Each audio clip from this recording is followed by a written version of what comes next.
Stolt har du altid været, Inger. Nu får du en kop kaffe. Tak så mange gange.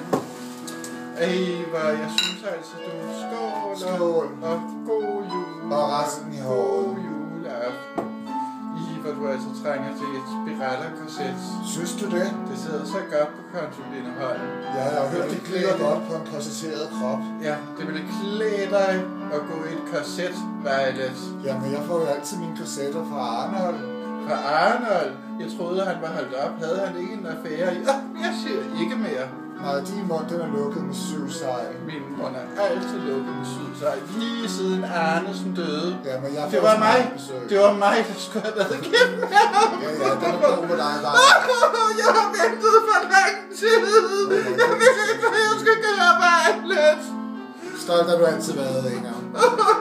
Skål, snop en kop kaffe. Tak. Tak skal de have. Og tag en gibbernapper. Jeg trænger. Ja. Stolt har du altid været, Inger, men jeg får jo snart besøg. Ja. Så kommer han herover. Er det over det Andersen, der kommer og spiser? Han kommer og spiser, og så jeg får ikke noget for det. Ja. Han spiser gratis. Men du har altid været god til at lave middag, Ja, det er du også. Det har jeg hørt Jeg har været så mange gode middage hos dig. Det har jeg hørt meget om ude i byen. Det er vist ikke kun dans, du er god til, Violet. Nej. Jeg kan nogle tricks. Næste gang må du vise mig, hvordan du lægger din make-up.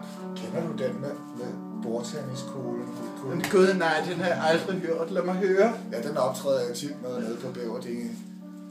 Gud nej, Violet, det troede jeg ikke om dig. Nej, men jeg bliver jo betalt for det. Ja, og du er endda en kvinde i din bedste alder. Ja.